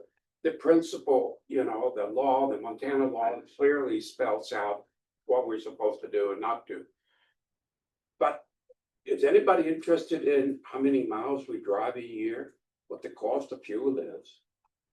And if we reduce, let's say, the driving by 20%, now these guys don't go to the girlfriend's house, they go home and less miles. What is the savings? Are you any clue? We spend $36,000 or $13,000 on fuel. And we have 11 miracles. That's not mild, And so the total is about 23.9 miles per driver per day. But I was amazed that the cost wasn't that much. Now, are you willing to spend 10 or 20% on that to figure out where these guys are going? That's one thing. What is the cost for telling these people that we don't trust you? Mr. General Manager, you are characterizing the action of the board. And Well, I they don't- haven't asked for it. I don't think that is any of your business. Correct, but they haven't asked for it. Director Ellis. Well, I'd like to read the comment from our insurance agent. Because Phil wrote to him, or the general manager wrote to him, and he responded, GPS tracking systems are becoming more widespread for business practice. Some transportation industries already require this system to help minimize claims and track driving habits. It is highly supported by the insurance industry. At this point, there's no discount, but the service would be communicated to insurance provider for future auto rate renewal discussions. And three of us attended just the training session yesterday that Samsara runs every month. And one of the reasons we recommended Samsara is they seem to have much better support for people that adopt. And one of the things they said is that it essentially is driver protection. Although the biggest issue is cameras, and I didn't think that we had much of a problem, but so if there's an accident and somebody claims that our people are involved, we've got evidence that that's not the case. The other simple little thing, we've got people coming in from Shepherd on icy roads. If there's accidents, a heart issue, you can locate it.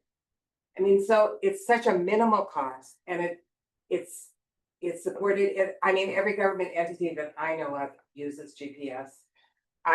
One of the people I called was a little guy who owns a glass company, because I knew he had GPS on his vehicles. So companies are using them. The city of Billings uses them. Samsara is used by Bozeman, Stillwater County, and Bend, Oregon for sure.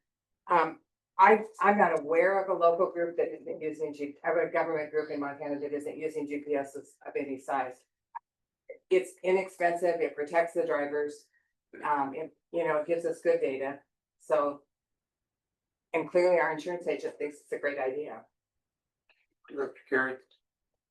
Chairman, what you said is probably all true. I thought we would see that in writing.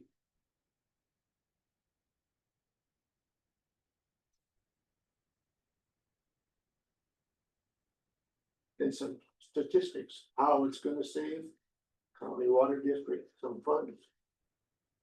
That's what I thought you asked them to do. Not to pick out a GPS system, but to tell the board, this is roughly what it costs. This is the benefit we get from it. And let us weigh the cost differences. Thank you. Further discussion from the board? Comment from the public? Mr. Evanson. Please comment on it. Paul Evanston. Thanks for coming. Thank you. I run a small business and I have a fleet of trucks. And I have GPS in all of them.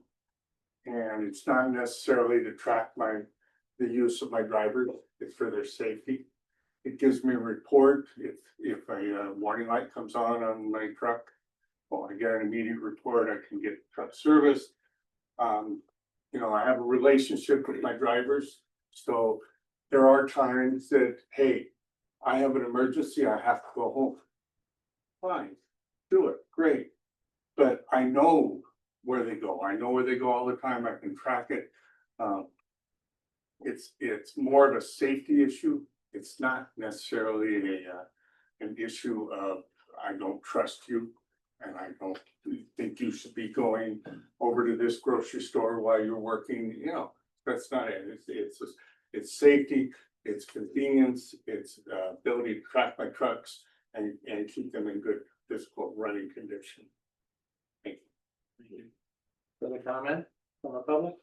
Director Philip Crowe. Thank you. Excuse me. They have trouble. Chairman, thank you for your time. Farmer Director. I appreciate what you're thinking of, but the whole incident about this GPS came because one former employee bring her child to school. That's all it was when we first bring this whole GPS thing up 3 years ago, because the board of directors do not trust their employees. Now, I just did some numbers on what we're talking about. You're talking about $2,500 a month to do this GPSs on all of the trucks. That's 4.6% of what we spend on gas. 4.6% for these GPSs. I agree with Director Carey and Director Graves. You know what? We're small enough. I can shake your hand and say, you know what, you're doing a damn good job, but I'm not going to tell you you cannot use your truck to come here to work. We were even talked about a long time ago that we need to put all the trucks after they work into the yard, because nobody trusted them when they went home. They might use it to bring their child to school. And it wasn't about safety. Never was. It was about tracking the employees. Mr. Cabrera. So I'm sorry, okay. You're way off Okay, the and- moment. but that's, that could be something with the insurance companies, but like you said, there was nothing there that showed that there was nothing in regards to what the safety is going to be. And I worked for pharmaceuticals for 35 years. And I could bring my kids to school, and they loved it when I did it. Because the insurance covered it, it knew. So I'm just saying, if you really take a look at what you're doing to your employees to try to do their job, give them some trust. And Bo will tell you, there's an easy way you can ask them where they're at. It's your cell phone. Hi, I'm going home. That's it. Thank you. Further question, further comment? Further comments? Any further discussion from the board? Director Ellis? Well, Mr. Evanson brought up an important point. The two options for GPSs are plug-in or hardwired. The city uses hardwired. The advantage of plug-in is that it gives you the engine data. So it plugs into the same port that if you take it into a dealership and they analyze it. So it does send an automatic notice, your timing is off, you need an oil change. And there is a lot of evidence. I mean, I didn't recognize that people wanted all the data, but there's a ton of data that supports the savings just because of that. Now, I'm sure that our staff carefully monitor. I carefully monitor my oil changes, but I miss it sometimes. And I'd like to have an email telling me to do it. So that's a plus, and we forgot to mention it. You further discussion from the board? Public comment. We'll call for public comment again. So I worked for the city when they started putting the GPS units in. They didn't put them in every truck. They put them in the problem trucks, the ones that, so they put them in the garbage trucks, so they were having guys drive, a guy that came to the Heights. We were told about the story. I came to the Heights for his route every day. He would go to the new big gas station at Zimmerman in 30-second. He got seen there a couple times, so they put GPS into all the garbage trucks. They put them in the jet trucks. That was so that the jet trucks are sent out. I don't know if you guys know what a jet truck is. It's the baby blue, big tank on the back, big orange wheel. They clean the sewers. The purpose of that GPS was so that when dispatch got called, hey, we have a sewer backup at this address, they could pull the computer up and say, who's closest, so they could just call one person. Because if they didn't look at the GPS, they usually called me. I was the crew supervisor for the jet trucks for 5 years. They would call me and be like, hey, who's closest to this address? And then I would have to make a second phone call, which adds response time. Our district is small, and the city, I mean, they cover from what's the way out west, all the way out here to the Heights. I mean, yeah, Ironwood to the Heights. So if you call the wrong truck and send them, it was a 30-minute drive. But so that was the purpose, and not every truck had it. They put it in the night guy's truck, the supervisor's trucks, the 4 jet trucks in distribution and collection. That's all that had it when I left 2 years ago. And then all the garbage trucks had it, which helps them know, like, oh, this truck was on this route. And someone calls in and says, hey, my car got scraped, which I know a couple of people go on garbage, and that's usually what the GPS is used for, is to pull up what truck was on that route that day. But so that's my input. Thank you.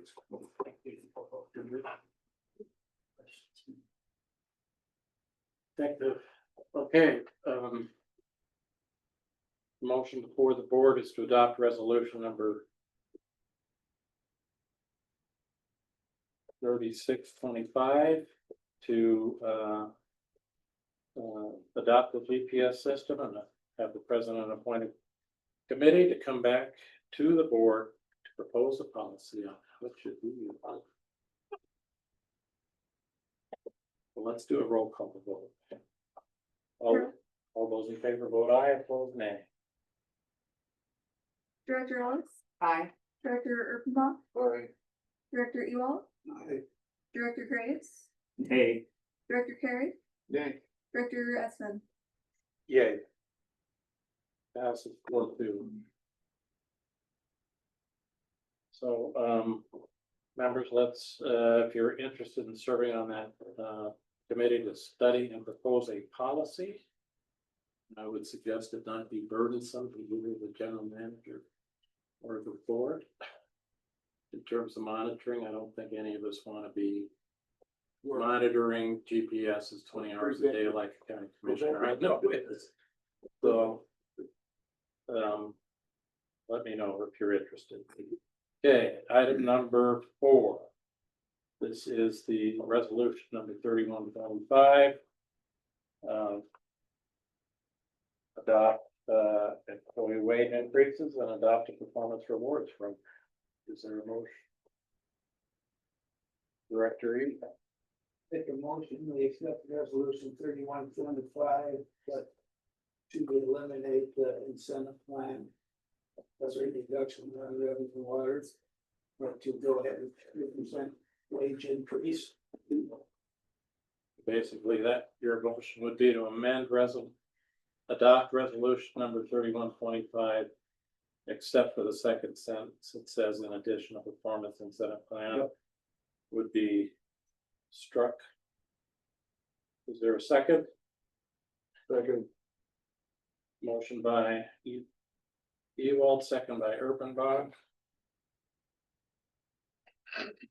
Is there a discussion? Director Ewald.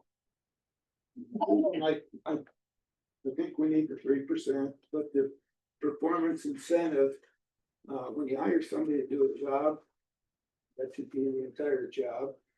And I think we're already below the non-revenue water percentage that's called for in this. And so it would be just like giving them a 4% increase rather than 3. And I think in Manager Anderson's one of his publications or emails this week, he had in there from February till May, I think it was, we were running 43% non-revenue water, and I'll bet nobody got a deduction to pay for that. So it works kind of both ways. Maybe they should have been looking for non-revenue water loss sooner. And we wouldn't have been sitting for 4 months at 43% non-revenue water, which amounted to a whole pile of money. Further discussion of the board, Director Ellis? I have a question for the general manager.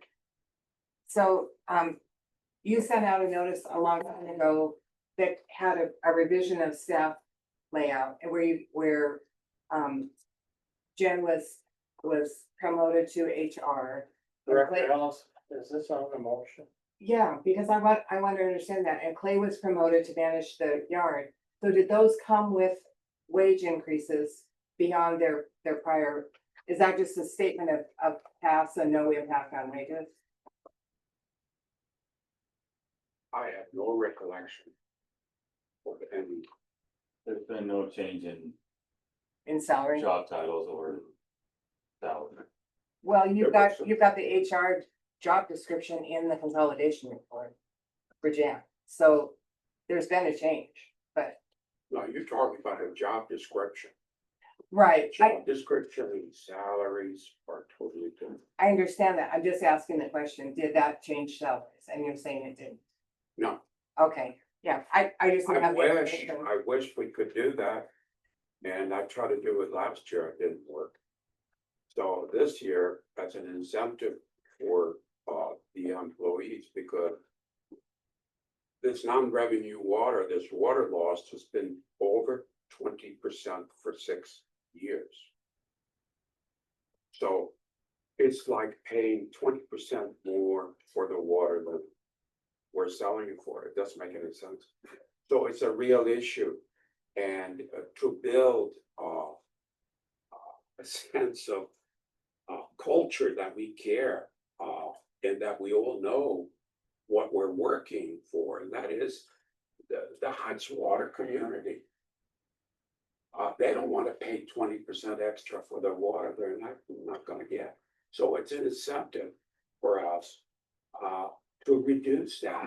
And I want my whole team to be involved in that effort. That's all. And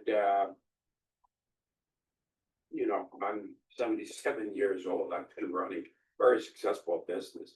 And every guy in my team were on incentive of some sort. They knew which day of the week it was, okay? It's important. You have to keep people motivated. Further questions from the board? Public comment? Yeah. So I've kind of two issues on this. One being, well, the amount of the percentage of rate increase that you all was talking about. The 4.5% is pretty high in my opinion. You know, national average. I got these numbers off the internet, so I'm sure they're true. It's about 3.5. Social Security, 2.5. Federal employees, 2.0.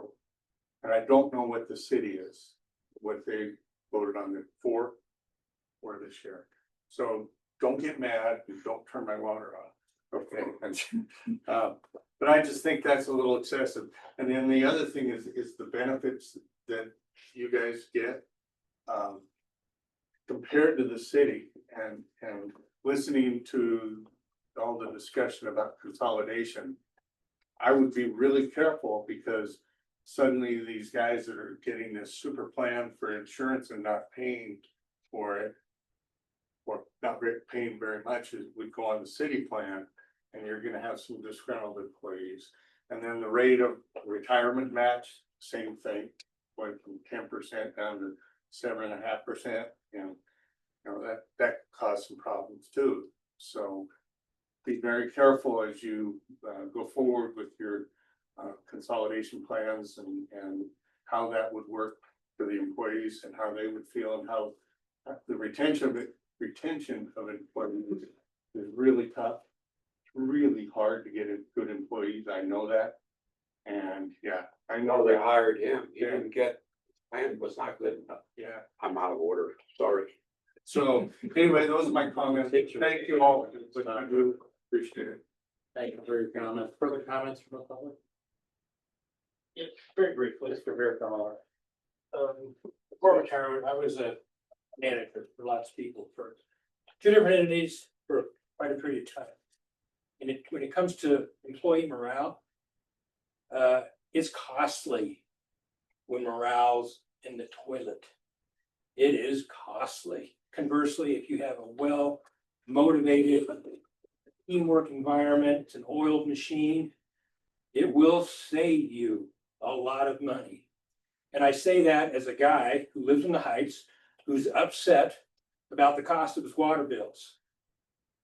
I want this to be a well-oiled, highly motivated team, a machine that I feel confident about, not something that's stuck together with duct tape, Band-Aids, and baling wire. Make me feel good about the rates I'm paying. When I'm watering my pots of flowers and I'm joking to my wife, yeah, I'm feeling big today, squirting a little liquid gold. I want to at least have confidence in the hardworking staff that I know is here. So it's important. Thank you. Thank you, Mr. Beercaller. Further public comments? Okay. Seeing none, any further discussion? Josh raised his hand. Josh, other comment. Oh. Josh, you're welcome to I would- public comment. Here's where, when we presented the preliminary budget for the year. When we had employee salary and wages at 4%. And the justification was based on the city's collective bargaining agreement that they're getting. When that was adopted, we're budgeted for the 4%. And now all of a sudden, it went to the 3%. Well, That's that the is question. true, Mr. Josh, it is true, Mr. Simpson, you know, the 1% is still in the budget, would be completely possible for this board to reward that 1% for the end of the fiscal year. Still in the budget, it's sitting there. We could ask the general manager to come up with incentives for each employee based upon what he's done. Provide us, some rationalization for that. Money's still sitting there. The motion before the board right now is to adopt a 3% increase at this point, retroactive to the beginning of the fiscal year. Director Ewald. Thank you, Mr. President, when you're comparing the city's wage increase, you probably should also decide that maybe you want to be on the same health benefits that they get. You want the good the city gets, but you don't want the bad that the city has. You just can't have both. And sometimes you can pay people too much because you keep throwing money at them and they keep wanting more. It just, I used to run a crew too. I know what it's like in business. And if I hire somebody, I expect them to do a thorough job. Now, the board decided we're gonna buy $50,000, I think it's $50,000, or just over $50,000 worth of equipment to make their job easier to find this non-revenue water. Plus, we allotted $50,000 to hire an outside entity to come in, and they came in and they found some major water losses that we had. And we probably should have been looking for them water losses back in February instead of blaming the city for a meter that wasn't all that faulty. We had broken pipes. And what's our water loss today? Non-revenue? Well, I started, shouldn't ask me a question. Oh. Long. This is ballpark. Okay, sure. We have the SCADA systems hooked up at the city, the Walter. So I've been monitoring the flow. We get a total life flow, which I translate to MGDs. So in the morning and in the afternoon, and we're running an average, and it looks pretty good. Like middle teens, non-revenue now. Right, but we have to wait like each month until we get the actual total. And what we do, Josh, we look at the actual billing for gallon versus billing for water purchase on the by day basis. So we don't just take the total, compare with the total. I used to. No, that doesn't make any sense. So we narrow it down on the day-to-day basis. And as you know, that is well below the 6-year average right now. And what I was going to suggest to you is that whatever that is, we use the percentage lower. So if you look at that incentive program, that performance program, we lower the bar to what it is right now. So we want it even lower. In 2027, we are expected to pay the city $4.7 million. The program I'm talking about, the total cost is like $15,000. And with that $15,000, I buy a lot of Smile on my teams. It's nothing compared with the game. And if you look at my spreadsheet, you can clearly see what I'm talking about as peanuts compared with the game. You're free to come back with another proposal at any board meeting. For further discussion from the board. Director Gray. One thing you gotta point out in Director Dewald's right, is your bennies, your health insurance. If you get 4%, but you're not getting the same health insurance, you're paying that out of your pocket. Right now, you're gonna benefit because you do have some pretty nice health insurance and things. We do, and if we wanna. Yeah. I urge you to remember that when it comes time to talk about health insurance. Find that out too. So if you're gonna go with the 3%, you gotta Don't keep forget that about it. insurance there. We're on the same page, John. Director Ellis. Well, I would like to point out how significant the difference is. For our staff who have full family. Oh, let's Different subject. we can take that up when the benefits committee. But with it is relevant to salary. I mean, our benefits are so significantly more. If you look at salaries, they're $342,000 per year. Insurance is $208,000. We just have dramatically higher benefits across the board. And so I agree, if you're gonna go with the city, then insurance sets back to 10,840 for the year. Nobody takes a truck home, because nobody takes a truck home there. And we go on the government health, that government retirement, it's just. We're so far out. We're wandering into the weeds. Let's bring it back. Unless there's a further comment on the motion, let's take the call for, we're gonna go to a roll call vote unless there's a. Okay. The motion before the board is to adopt 3% wage increase for hourly employees retroactive to July 1 of 2025. Those in favor indicate by saying aye. Those opposed say no. Please call the roll.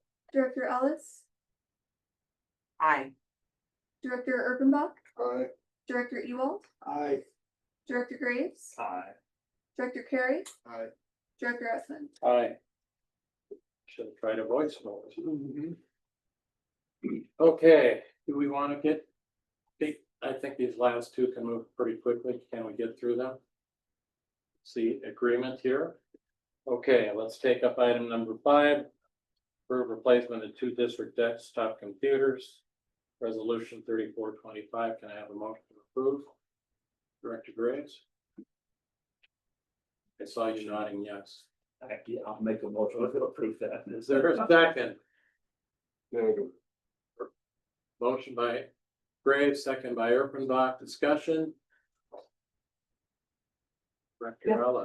The contract has the assistant manager's signature. It should be the board president who signs. Because only the board president can sign contracts.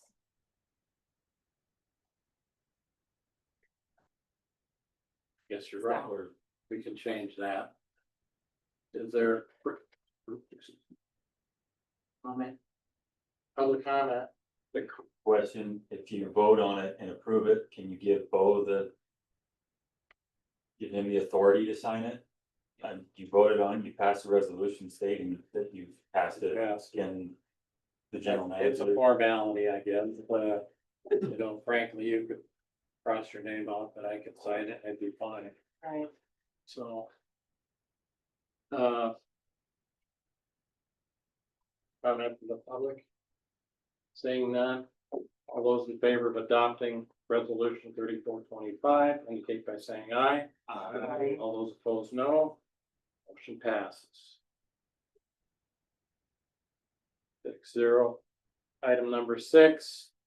Resolution 3525 to accept the settlement offer on hail damage to a district vehicle from a June storm. Can I have a motion? Director Gary? Also move. Is there a second? Second by Director Graves. Is there discussion? Director Ewald? So they said that they're gonna pay us $19,000.